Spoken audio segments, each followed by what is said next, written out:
1절 제가 읽을게요. 자주 책망을 받으면서도 목이 곧은 사람은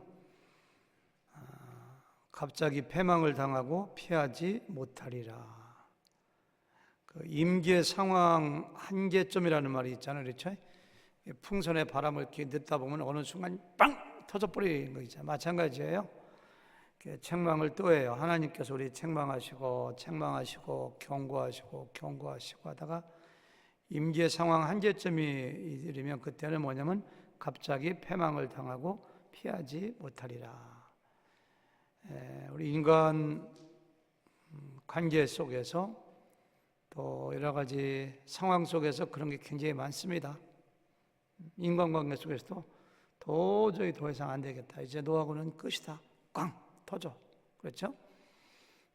어떤 일이 벌어지려면 전조 증상이 많이 있잖아요. 전조 증상. 그래서 우리가 어떤 일이 생길 때는 그런 증상을 보면서 빨리 나를 고치고 바른 대로 돌아오는 게 중요합니다. 2절 의인이 많아지면 백성이 즐거워하고 악인이 권세를 잡으면 백성이 탄식하느니라. 절대 군주 시대에는 얼마나 임금이 악하면 백성들이 도탄에 빠졌는지 지금도 마찬가지입니다. 대통령 하나가 잘못되면 백성들이 힘들어요. 모든 공동체가 다 마찬가지죠. 3절 지혜를 사모하는 자는 아비를 즐겁게 하여도 창기와 사귀는 자는 재물을 잃느니라. 당연한 얘기죠. 4절 왕은 정의로 나라를 견고하게 하나 뇌물을 억지로 내게 하는 자는 나라를 멸망시키느니라. 뇌물은 불의를 판치게 하니까 뇌물은 안 좋은 거죠. 5절 이웃에게 아첨하는 것은 그의 발 앞에 그물을 치는 것이니라. 제가 지난번에 뇌물에 대해서 자세히 한번 말씀을 나눈 적이 있기 때문에 그냥 지나가겠습니다. 6절 악인이 범죄하는 것은 스스로 올무가 되게 하는 것이나 의인은 노래하고 기뻐하느니라. 7절 의인은 가난한 자의 사정을 알아주나 악인은 알아줄 지식이 없느니라. 의인과 악인의 하나의 차이가 뭐냐면은 다른 사람들의 마음을, 다른 사람들의 고통을, 다른 사람들의 감정을 공감할 수 있는 능력이 있느냐 없느냐. 이기적인 사람, 자기 중심의 사람들은 다른 사람이 어떤지를 잘 생각하잖아요. 그런 사람을 여기서 뭐라고 해요? 악인이라고 해요. 악인. 그 다음에 8절 거만한 자는 성읍을 요란하게 하여도 슬기로운 자는 노를 그치게 하느니라. 지혜 있는 사람들은 가정에를 가나 교회 목장에서나 어디에서나 지혜 있는 사람들은 이 사람들이 이게 화를 쫙 났을 때 다운시키는 능력이 있는 것 같아요. 제가 제일 성경에서 좋아하는 여자가 있다면 아비가일입니다. 아비가일. 지난번에 얘기했던 것처럼 와, 다윗이 그냥 얼마나 분노가 하늘을 찌르는지 나발의 집에 속한 남자를 다 죽여버리겠다고 수백 명의 군사를 데리고 오는데 아비가일이 몇 마디 말로 다운시켜버려요. 슬기로운 사람의 특징이에요. 노를 잠잠케 해요.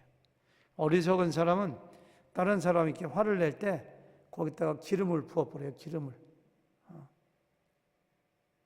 여러분들 남편이나 아내나 부모님이나 자녀나 누가 아니면 친구지간에 화를 날 때 화를 이렇게 가라앉게 하는 사람인가? 그 교수 이름을 잊어먹었는데 부산에 있는 고려신학대학교 상담학 여자 교수님이 강의하더라고요. 옛날 누가 CD를 갖다 줘서 옛날에 10몇 년 전에 카세트 테이프를 틀었는데 대단하시더라고요. 간호사 하시다가 혼자 독학해서 대학 들어가고 대학원 들어가고 박사해가지고서 교수님 되셨는데 자기 남편 운전하고 가다가 다른 택시하고 부딪힐 뻔했대요. 깨끗해서. 그냥 앞에 택시 기사가 놔두면서 나고 자기 남편도 욕을 하면서 그냥 나가서 가만두면 멱살 잡고 싸울 것 같더래요. 자기 남편한테 가만히 있으라고 자기가 딱 내려갔대요. 내려가서 몇 마디 시작하니까 택시기사가 안녕히 가세요. 가더래. 남편이 그러더래요. 죄송해요. 이게 욕해서 저 새끼가 뭐라고 했어? 당신한테 왜 이렇게 인사하고 가? 카세트 그대로 얘기하는 거니까 자기가 하는 얘기가 그 사람이 나쁜 사람 아니라는 거예요. 단순히 가슴이 놀란 거라는 거, 놀란 거. 그랬대요. 그냥 가서 아유 얼마나 놀라셨어요. 아유 저도 놀랐어요. 죄송해요. 이렇게 했다니까 예 괜찮아요. 안녕히 가세요. 이 가더래. 거기다 대고 아저씨 운전을 어떻게 하는 거예요? 이렇게 봐. 너는 어떻게 해? 이렇게 싸우는 거지, 그지? 슬기로운 사람은 저 사람이 지금 왜 화를 내는가 그런 거 이렇게 잘 알아야 돼. 상대방이 얼마나 마음 아파하고 있을까? 상대방이 뭐 때문에 속상해할까? 파악해서 그걸 탁 꺼주면 돼요. 이 슬기로운 사람은 다른 사람들의 노를 잔잔케 하는 거예요. 근데 어리석은 사람들은 온 마을의 다툼을 일으켜요. 자기가 속한 공동체, 그것을 얘기하는 거죠. 9절 지혜로운 자와 미련한 자가 다투면 자 지혜로운 자하고 미련한 자 다툼이다. 누가 이길까요? 지혜로운 자가 놓아든지 웃든지 그 다툼은 그침이 없느니라. 이 번역이 잘못됐어요. 현대인 성경이라든가 새번역이라든가 영어 성경 보면 전부 다 지혜로운 자가 놓아든지 웃든지가 아니라 어리석은 자가 놓아든지. 왜 개역개정 이렇게 하는지 모르겠어요. 저도 원어를 본 건 아니에요. 다른 번역은 전부 다가 뭐냐면 어리석은 자가 놓아든지 웃든지 다툼은 그침이 없느니라. 제가 새번역을 읽어볼게요. 새번역 띄울 수 있죠? 지혜로운 사람이 어리석은 사람을 걸어서 소송하면 다툰다 이런 얘기죠. 어리석은 사람이 폭언과 야유로 말씀으로 지혜로운 사람은 안심할 수 없다. 안심할 수 없다. 무슨 얘기냐면은 지혜로운 사람은 아무하고나 안 싸워요.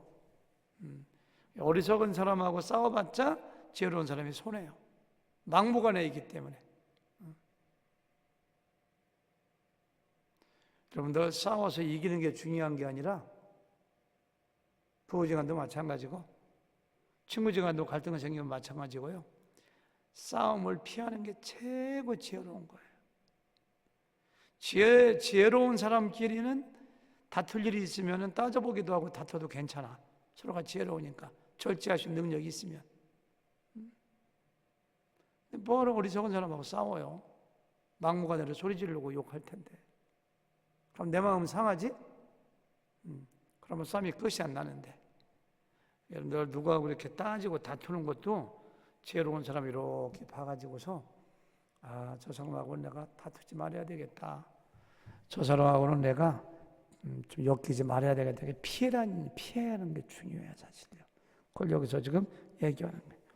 10절 시작. 피 흘리기를 좋아하는 자는 온전한 자를 미워하고 정직한 자의 생명을 찾느니라. 11절 읽어볼게요. 제가 읽을게요. 어리석은 자는 자기의 노를 다 드러내어도 지혜로운 자는 그것을 억제하느니라. 이렇게 했어요. 노라고 여기서 자기의 노를 드러낸다고 했잖아요. 노라는 단어가 히브리어 루아흐, 호흡, 숨쉰다, 영, 조금 더 하면 분노의 감정, 마음의 상태를 얘기해요. 여기서. 그래서 어리석은 자는 자기의 노를 다 드러내어도 이걸 다시 해석해보면 어리석은 자는 자기 마음의 생각을 쉽게 드러내지 않는다는 거예요. 기분이 좋다 나쁘다, 호흡으로 내가 분노한다 뭐 어떻게 한다 이런 걸 잘 안 드러낸다는 거예요. 쉽게 드러내는 어리석은 사람은 드러내지만 지혜로운 자는 자기 마음을 잘 다스려가지고 때와 상황에 맞춰가지고서 신중하게 말하고 신중하게 행동한다. 이렇게 우리가 쉽게 번역할 수가 있어요. 어리석은 사람은 감정의 동요가 심해요. 어리석은 사람은 마음에 어떤 느낌이 있으면 있는 대로 그냥 팍 표시해버리고 말아요. 그냥 누가 조금만 나 힘들게 하면 그냥 흥분하고 그냥 미워하고 그냥 모든 관계가 끝난 것처럼 행동하고 조금만 좋은 일이 있으면 그냥 기뻐 펄펄 뛰고 온 세상 다 얻은 것처럼 좋아하고 말 한마디에 상황의 반전 하나에 감정의 동요, 마음의 동요를 나타내고 그걸 다 드러내요. 환경이 조금만 어려워도 다 망한 것처럼 불평하고 불만하고, 조금만 안 좋은 상황이 와도 자기는 뱅크럽시 했다고 생각하고 불안해하고 공포를 주체하지 못합니다. 누군가가 자기를 칭찬하면 자기가 최고인 줄 알고 한마디만 칭찬 들으면, 누군가 좀 뭔가 지적하면 그냥 열등의식과 고통에 푹 빠지고 억울해서 견디질 못하고, 이런 것을 성경에서는 어리석은 사람이다, 자기의 마음의 생각을 확 드러낸다는 거예요. 말하자면.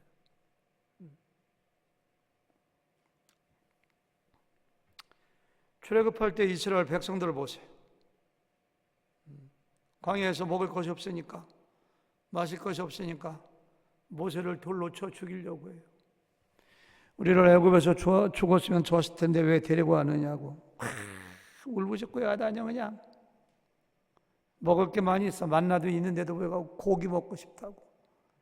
애굽에서 자기들 신분이 노예인 것도 모르고 부초와 참외와 고기와 시컬먹어 꺼내려면서 원망으로 불편해요. 정탐 갔다 온 사람이 그냥 하나님의 뜻은 안 봐, 상황만 보고서 거인들만 산다고, 네피림만 산다고, 우리는 그냥 메뚜기 같다고, 차라리 여기서 죽는 게 낫다고. 온 이스라엘 백성들이 밤새도록 통곡하고 야단해. 하나님께서 너희 말이 내 귀에 들린 대로 행한다고 그렇게 하잖아요. 이 어리석은 사람들의 특징이에요. 왜 그런지 아세요? 왜 어리석은 줄 아세요? 꼭 기억하세요. 어리석은 사람들은 하나님의 뜻을 보지 않고 내 환경을 봐요. 환경을. 저도 마찬가지예요. 조금만 상황이 안 좋으면 두려움과 공포가 확 밀려와요. 정신이 없어. 어떤 때는 하루 저녁 그러다가 기도하고 하면은 그 상황 뒤에 숨어서 역사하시는 선하시고 신실하신 하나님의 뜻을 바라보게 돼요. 그럼 마음이 굉장히 편안해져요. 누가 지혜로운 사람이냐? 상황 뒤에서 역사하시는 하나님의 신실하시고 선하신, 나를 사랑하시는, 결단코 패배하지 아니하시고 승리케 하시는, 모든 것이 합력하여 선을 이루게 하시는 하나님의 뜻을 바라보는 사람은 지혜로운 사람이에요. 근데 어리석은 사람은 상황은 늘 변해요. 좋은 일이 있기도 나쁜 일이, 그냥 물결 따라서 낙엽이 그냥 막 춤을 추고 움직이는 것처럼 상황에 따라서 그냥 좋았다 나빴다 화냈다 그냥 업앤다운이 심하고 막 그렇게 해요. 이런 사람은 자기 마음의 생각을 쉽게 드러내는 거예요. 지혜로운 사람은 그 배후에 있는 하나님의 뜻 때문에 묵묵히 깊은 강물이 소리 없이 흐르는 것처럼, 그런 사람들 바로 지혜로운 사람이에요. 상황 뒤에서 역사하시는 하나님, 모든 것이 합력하여 선을 이루게 하시는 하나님, 그 하나님을 바라보니까 환경은 잘 눈에 안 들어와요. 홍해 앞에 서 있는데 뒤에는 바로 내가 쫓아와요. 도망갈 데가 없어요. 그러면은 모세 얼굴이 새파랗게 질려야지, 거기서 자지러져야지. 꼼짝도 안 합니다. 두려워하지 말라고, 너희들은 하나님을 바라보라고.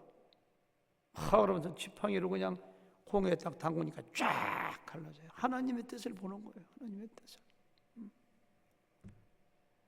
골리앗을 바라보는 이스라엘 사람들은 환경을 봐. 골리앗이라는 사람을 봐.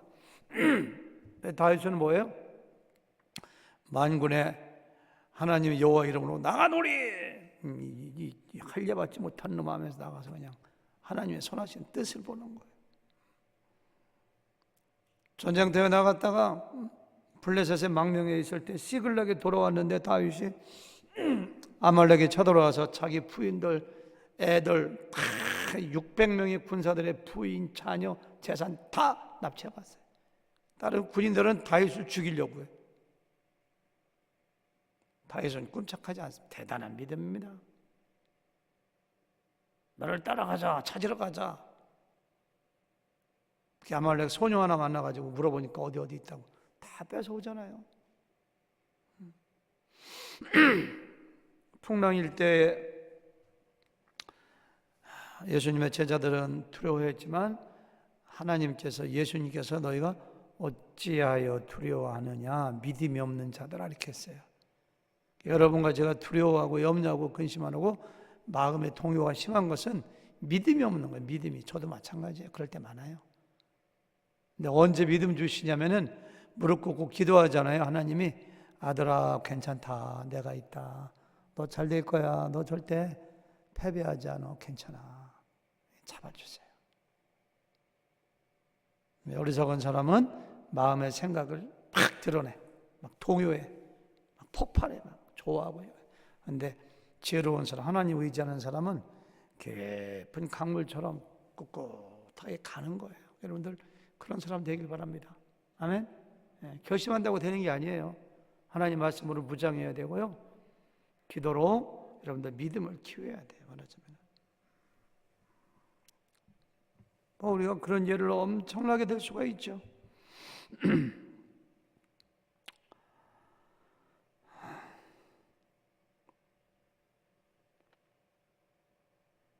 이런 사람들은 말을 함부로 하지 않습니다. 말 한마디 한마디가 신중합니다. 그래서 오늘 11절 말씀 제가 읽었잖아요. 20절 말씀하고 연결돼요. 20절 말씀 먼저 볼까요? 자막 띄워주세요. 내가 말이 조급한 사람을 보느냐? 그보다 미련한 자에게 오히려 희망이 있느니라. 이게 무슨 얘기인가요? 다시 볼까요? 내가 말이 조급한 사람 보느냐? 그보다 미련한 자에게 오히려 희망이 있다는 얘기는 말이 조급한 사람이 가장 미련한 사람이라는 거예요. 말이 조급한 사람이 가장 절망적이라는 거예요. 말이 조급한 사람이. 저도 마찬가지고 여러분도 마찬가지고요. 생각 없이 말 던져가지고 낭패 본 적이 얼마나 많아요. 사람들에게 실망 주고 상처 주고 내가 했던 말이 부메랑에 대해서 나에게 피해를 끼치고 너무 성급하게 얘기해서 경제적으로 그냥 만불이만물 손에 팍 보고 그런 적 없으세요 혹시? 그래서 말 조급하게 하지 말고 지혜로운 사람은 마음의 생각을 이렇게 감춰둔다는 거예요. 잘 감춰둬.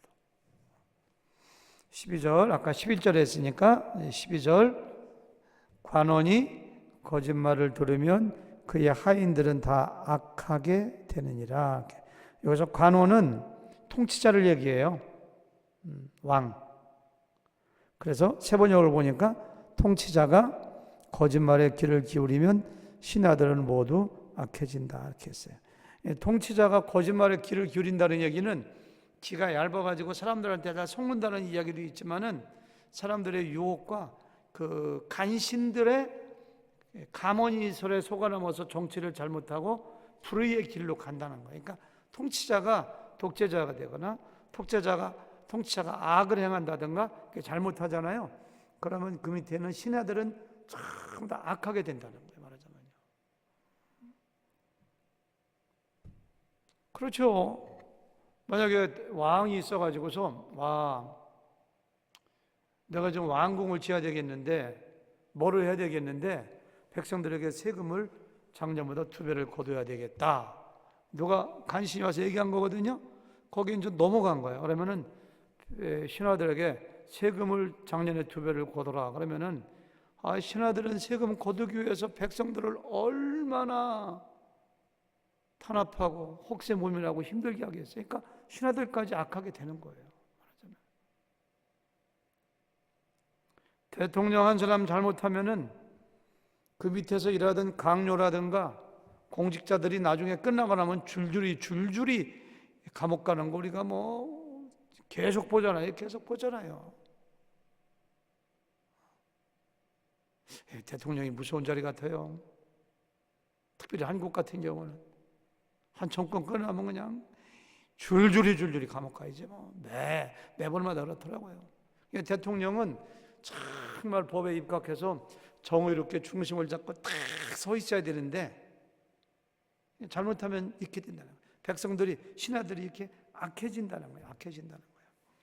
이것은 무슨 얘기냐면은 오늘 얘기는 어느 공동체에 어느 국가의 가정의 가장도 마찬가지고요. 어느 공동체의 지도자가 얼마나 중요한가를 우리에게 얘기해 주는 거예요.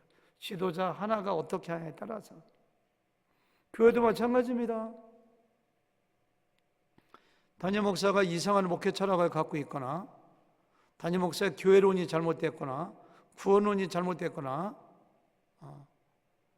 그러면은 그 교회는 일반 교인들도 다 고통을 받아야 죽는다 봐요.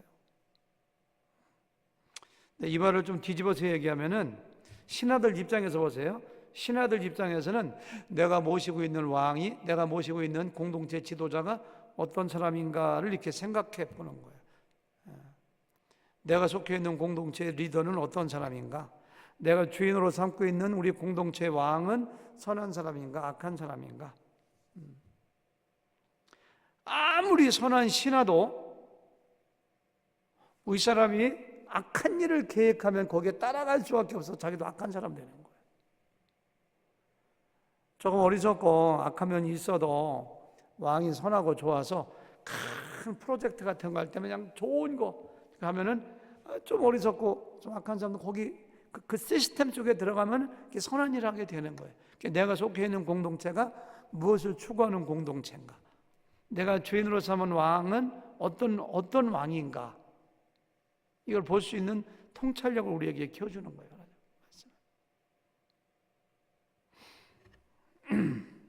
한번 여러분들 스스로에게 물어보세요. 난 어떤 왕을 모시고 사는가? 아시죠? 제가 무슨 얘기하려고 하는지. 우리는 하나님을 왕으로 모시고 살아요. 하나님을 아버지로, 하나님을 왕으로, 나의 주인으로 모시고 살기 때문에 우리는 그 시스템 속에 우리는 다 들어와 있어요. 우리는 얼마나 복된 사람입니까? 교회 와 있으면은, 오늘도 허진 목사님 오늘 총 몇 팀이 나갔습니까? 성탄송 도로로 12팀. 저도 오늘 갔거든요. 저도 그냥 저 여기 수술해 갖고서 그냥 여기도 아프고 눈도 좀 이상하고 피곤하고 막 짐 싸는하고 그냥 너무 바쁜데, 근데도 이 시스템 속에 들어와 있으니까 저도 좋은 일 많이 했습니다. 네 가정 방문하고 저도 가서 찬송 부르고 선물 전달해주고. 여러분들이 선한 왕을 모시면 선한 일에 돌아오게 돼 있어. 다 하게 돼 있는 거예요, 말하자면요. 그렇죠? 근데 사탄을 왕으로 모시는 사람들은 언뜻 보기에는 착하게 사는 것 같지만 그 시스템 속에 들어가 있는 거예요. 저 여기까지 묵상을 해봤어요.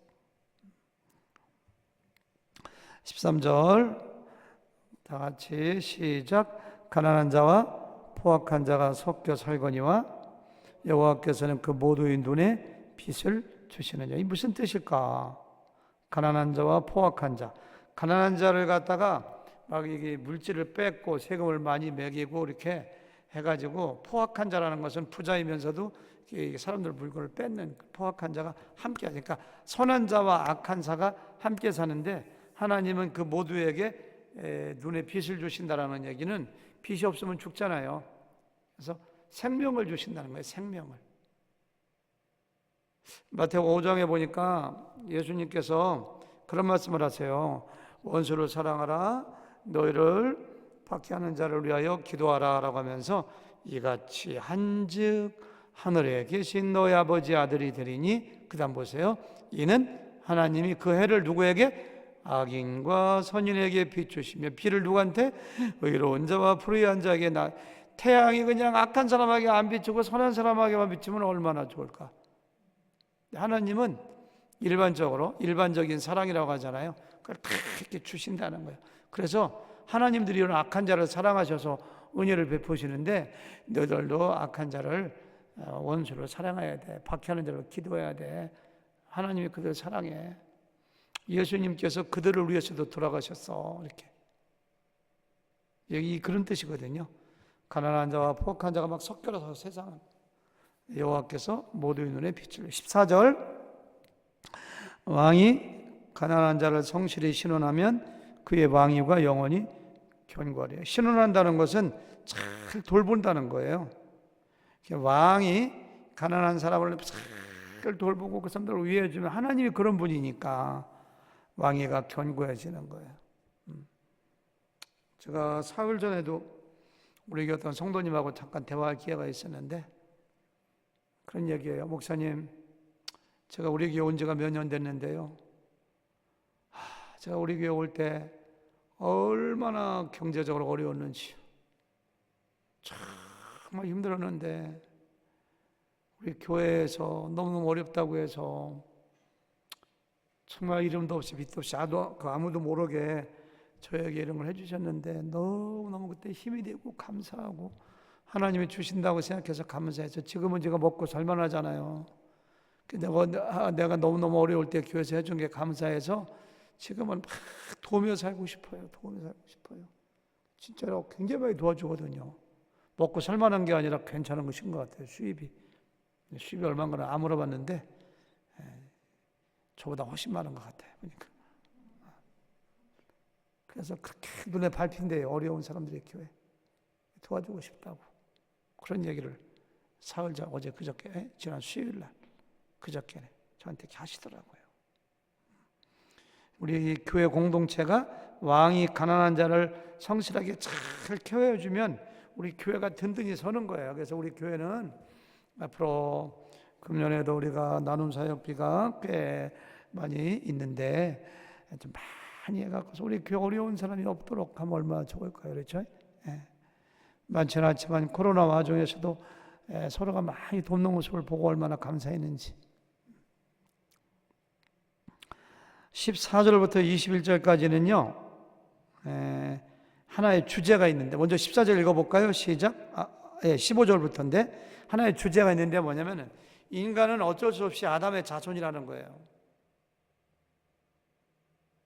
우리 속에 죄성이 있어요. 죄성이 있기 때문에 사람을 아무런 통제를 받지 않고 방목해버리면은 그 사람이 악한 품성이 나와서 나쁜 사람이 될 가능성이 많다는 거예요. 그러니까 사람은 어쩔 수 없이 이렇게 통제를 해야 되고 교육시켜야 되고 훈련시켜야 되고 그렇게 해야 된다는 걸 15절부터 21절까지 계속해서 강조하는 것을 여기서 볼 수가 있어요. 첫 번째는 자녀에 대한 걸 얘기해요. 자녀들을. 그러니까 제가 볼까요? 15절 채찍과 부지런함이 지혜를 주거늘 임의로 행하게 버려둔 자식은 마음대로 하는 거야. 싫은 소리 한 번 안 해요. 그냥 어미를 욕되게 하느니라. 저 그런 사람도 주변에 몇 명 알고 있어요. 자식을 방목했어 아주 그냥. 완전히 자녀가 uncontrollable, 어떻게 통제할 수가 없어 그냥. 그냥 엄마 아버지의 속을 무지무지하게 썩이는 그런 가정을 저는 몇 가정 알고 있어요. 채찍과 꾸지람이 지혜를 주거늘. 어릴 때는 노엽게 감정적으로 속으로 반발심 생기도록 해서는 안 되겠지만은 차분하게 알려줘야 돼요. 야, 이거는 안 되잖아. 너 이건 잘못한 거야. 또 잘못하면은 아빠가 지난번에 얘기했는데 왜 또 그랬어? 이렇게 하면 그 사람한테 피해가 가잖아. 이건 잘못된 거야. 세 번째가 라면은 야, 너 그렇게 아빠 말이 안 들리냐? 또 너 좀 잘못했지? 좀 맞아야지 이리 와. 그래서 손바닥을 때린다든가 해서 채찍과 꾸지람은 그 지혜를 주는 거야, 지혜를.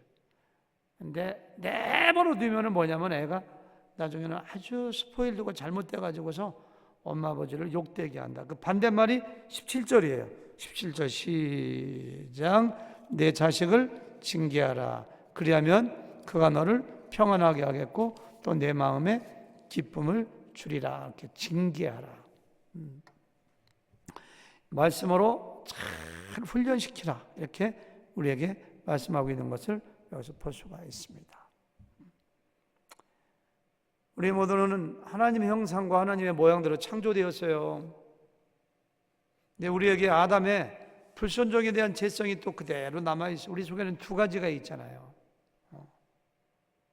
자녀를 이렇게 채찍으로 때리고 징계하고 훈련시키고 교육시킨다는 것은 아담의 품성, 불순종의 품성, 죄성을 갖다가 억눌러 버리고 그리고서 하나님의 품성이 잘 나오도록 이렇게 하는 거예요. 부모들이 그렇게 못해요. 잘못 이렇게 보면 교회에서도 보면은 부모님들이 자기 자녀가 최고인 줄 알아 그냥. 어떤 부모는요, 그 자녀가 제가 이게 객관적으로 보기에도 상당히 문제가 있거든요. 교회에서 문제를 일으키고 근데도 부모가 보기에는 착해, 모범생이야. 자기가단치지 못하고 훈련시키지 못하는 이유가 세 가지가 있는데, 첫 번째는 맹목적인 사랑. 자녀가 하는 건 다 사랑스러워. 자녀가 하는 건 다 귀여워. 두 번째는 맹목적인 낙관론. 우리 애는 잘 될 거야. 누구 아들인데, 누구 딸인데, 우리 애가 얼마나 착한데. 맹목적인 낙관론. 세 번째는 바르게 가르칠 의사가 없어. 능력이 없어. 먹고 살기에 바빠. 가게 갔다 오고 직장 갔다 오면 밤 9시, 11시 씻기도 바쁜데 무슨 놈 애들 숙제했냐? 하니까 그냥 자자! 하고 자고 그냥 미안하니까 나중에 대학 가면 차나 한 6만 불짜리 좋은 거 팍 빼줘버려. 돈만 주면 잘 되는 줄 알아, 자녀들이. 그러면은 자기를 욕되게 한다며, 나중에. 나 그렇게 했는데 욕되게 안 하는데? 다음 주에 감사원금 오세요. 하나님의 은혜입니다, 그런 사람. 하나님의 은혜지. 정말. 자녀를 잘. 히브리서 12장 7절 보니까요. 어찌 아버지가 징계하지 않는 아들이 있으리요. 징계는 다 받는 것이거늘 너에게 없으면 사생자요 친아들이 아니니라. 그래서 우리도 마찬가지. 자기 아들, 심지어는 잠언서 13장 24절 보니까 다 같이 읽어볼까요? 시작. 매를 아끼는 자는 그의 자식을 미워함이라. 자식을 사랑하는 자는 근실이 징계하느니라. 설교를 듣는 분들 중에서 자기 자녀에게서 자기 자녀의 그냥 단점이 안 보여. 그냥 때릴 데가 어디 있어. 야단칠 데가 어디 있어. 밖에서는 엉망인데. 하나님 말씀으로 잘 양육하기를 바랍니다. 아주 그냥 끊임없이 머리에 그냥 이골이 나도록 잔소리해야 됩니다. 밥상머리 교육이라는 게 있잖아요. 저는 그랬어요. 어렸을 때부터. 저희 아버지께서 초등학교도 못 나오고 한글 간신히 개우치신 정말 공부를 안 하신 아버지인데도 어떻게 세상 사는 경우를 알아가지고 저를 앉혀놓고 얼마나 그냥 어떤 얘기는 10번, 20번도 더 들었습니다. 그게 저에게 어마어마한 교육이 되더라고요. 정말로.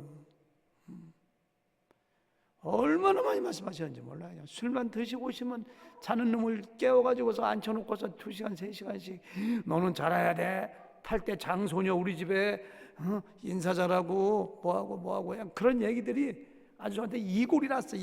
아주 그냥 이골이 났어. 근데 그런 것이 나를 만들었더라고요. 보니까.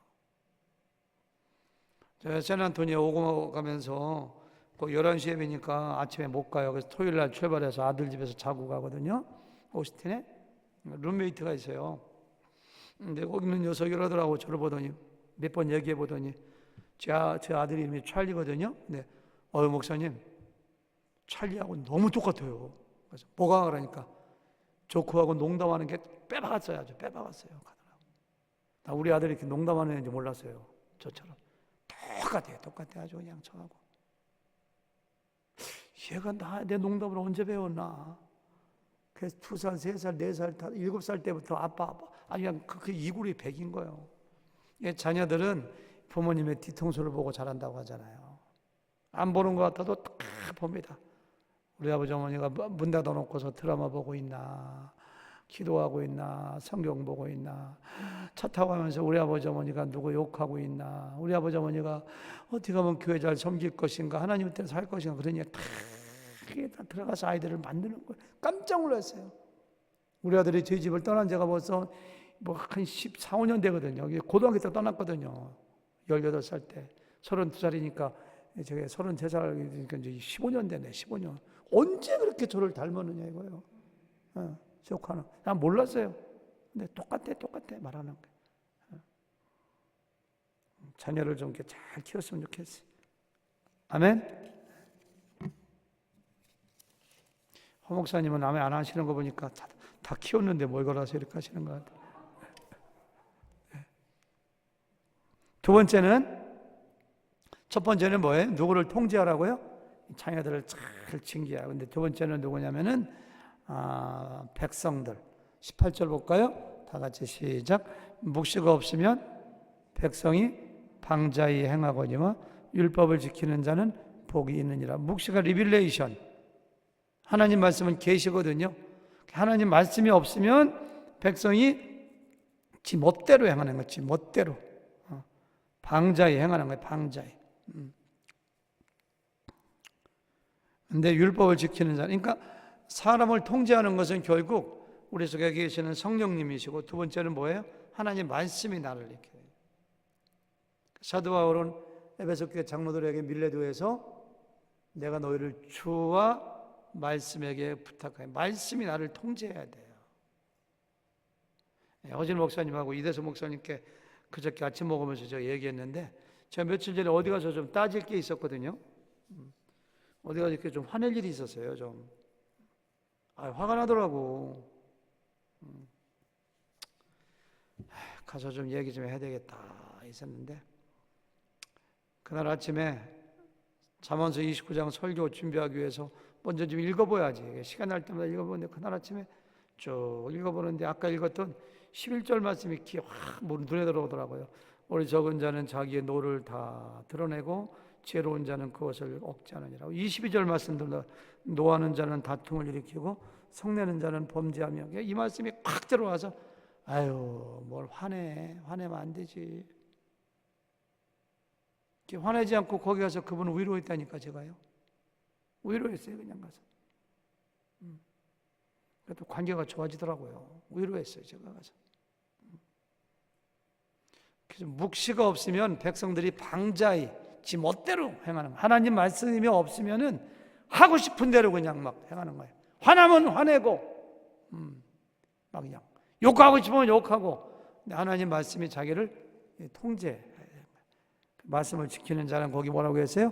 복이 있느니라 이렇게 했어요. 사사기에 반복해서 나오는 말씀이 있잖아요. 사사기에서 같이 읽어볼까요? 사사기에 제가 읽을게요. 이스라엘에 왕이 없으므로 사람이 각기 자기의 소견에 오른 대로 행하였더라. 이스라엘의 사사시대 때는 그냥 자기 소견에 방자하게 행해서, 방자하게. 왕이 누구 얘기하는지 아시죠? 마음의 왕 하나님 말씀이 여러분들을 통치하도록 말씀 앞에 순종하시길 바랍니다. 세 번째는 종에 대한 자세입니다. 제가 아까 15절부터 21절까지는 사람을 통제하고, 사람은 이렇게 뭔가가 적당히 훈련받고 통제해야 된다고 하잖아요. 세 번째, 첫 번째는 뭐예요? 자녀. 두 번째는 뭐 일반 백성. 세 번째는 뭐 종. 같이 볼까요? 19절. 종은 말로만 하면 고치지 아니하나니 이는 그가 알고도 따르지 아니함이니라. 말로만 하면 고치지 않아. 알고도 안 따라. 종은 처음부터 어떻게 하라는 거예요? 엄하게 하라는 거예요. 처음에 엄하게. 종은. 그 다음 보세요. 21절. 종은 어렸을 때부터 곱게 양육하면 그가 나중에는 자식인 지 아리라 이렇게 했어요. 노예제도가 좋은 건 아니죠. 필요하기라고 존재한다는 가정에서 어렸을 때부터 오냐 종을 자식처럼 키우면은 좋은 거지. 근데 나중에 보면 자식인 체 한다는 거, 이게 뭘 얘기하는 줄 알죠? 사람은 적당히 통제되고 훈련되어지고 자기의 위치를 지킬 수 있도록 그런 것이 이렇게 필요하다는 거예요.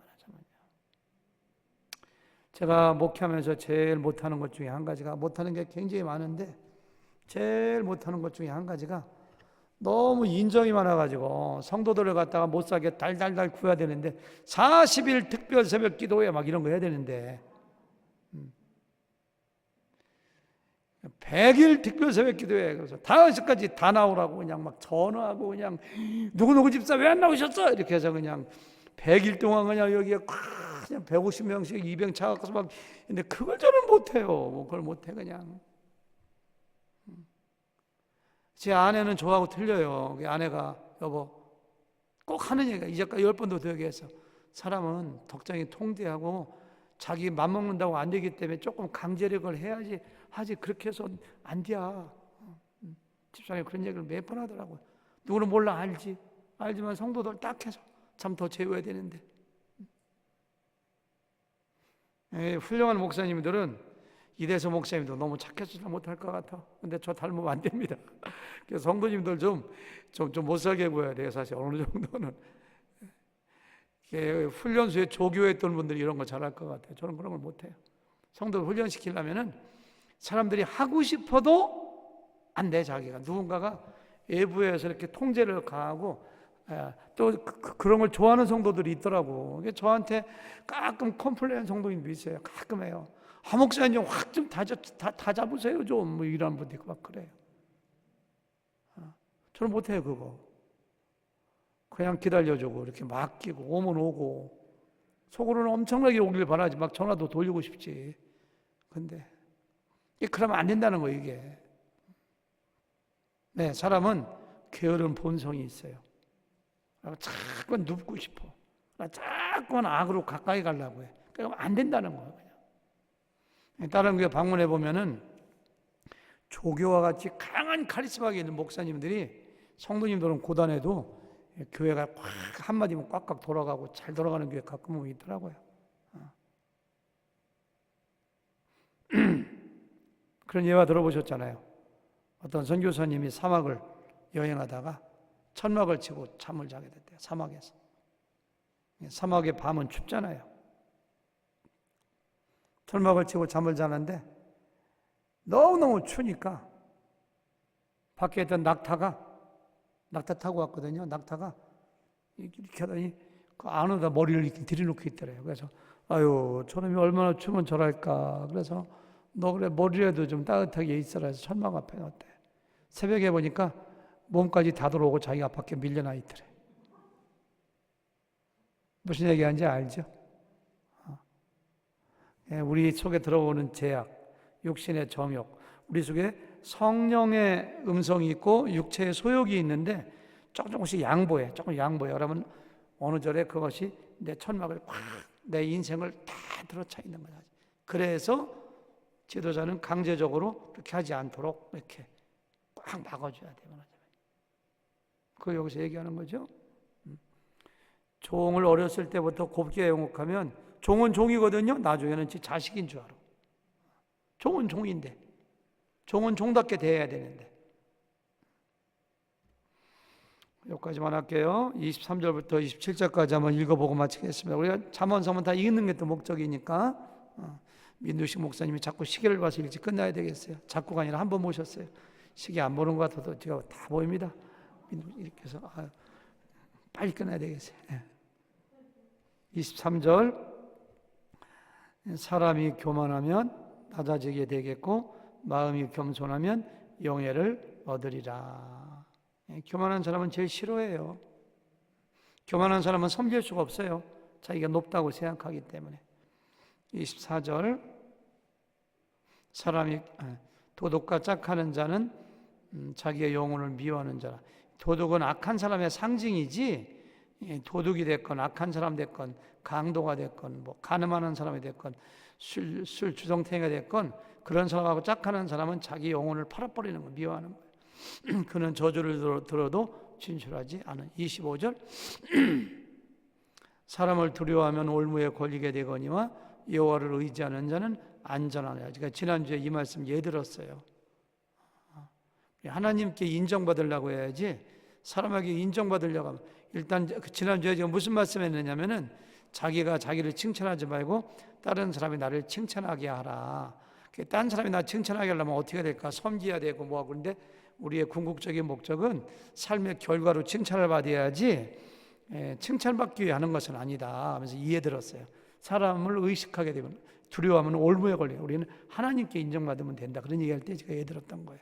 여호와를 의지하는 자는 안전하리라. 26절, 주권자에게 은혜를 구하는 자가 많으나 사람의 일의 작정은 여호와께 말미암느니라. 주권자도 하나님이에요. 하나님께 은혜를 구하는 많아요. 하나님 은혜 주세요, 은혜 주세요, 복 주세요, 복 주세요 이렇게 구하는데, 그러나 모든 절대 주권, 섭리는 하나님께 있는 거예요. 그래서 작은 선물을 바라는 것도 중요하지만 절대자 하나님의 뜻을 잘 새기고 뜻에 따라 행동하라고. 마지막 27절, 불의한 자는 의인에게 미움을 받고 바르게 행하는 자는 악인에게 미움을 받느니라. 의인과 불의하게 하는 서로가 미워하는 거예요. 그래서 하나가 될 수 없다. 이런 것도 우리가 여기서 나 저 사람하고 친하고 싶은데 악인하고 의인은 우리 사랑의 대상이지 하나 되기 힘들어요. 그런 걸 여기서 얘기하고 있는 거예요. 제가 이제 금요일 마지막 설교했네요. 그렇죠? 내일은 제가 또 우리 허진 목사님 내일 30장 해주실 거죠? 30장 해주시고 31장은 누가 할 거예요? 내년으로 넘어가면은 이대서 목사님이 할 거예요? 아니면 허진 목사님 31장은? 31장은 우리 또 그 허진 목사님이 아주 31장에 보니까 누가 현숙한 여인을 찾아 얻겠느냐. 현숙한 여인은 진주보다 더하니라. 허진 목사님하고 좀 어울리는 말씀 같은데 제가 꼭 들어가서 유튜브로 듣겠습니다. 31장 은혜스럽게 잘해주시면 감사하겠습니다. 제가 기도할까요? 하나님 감사합니다. 부족한 종이 잠언서 29장 말씀을 가지고 함께 나눴습니다. 본래 하나님이 우리에게 전하고자 하는 뜻을 바르게 전하지 못했으면 용서하시고 우리의 머리에서 다 지워주시고, 그러나 하나님의 말씀을 바르게 전했으면 마음판에 새겨 말씀대로 살아가는 지혜로운 사람, 선한 사람 되도록 축복하여 주시옵소서. 감사하며 예수님의 이름으로 기도합니다. 아멘.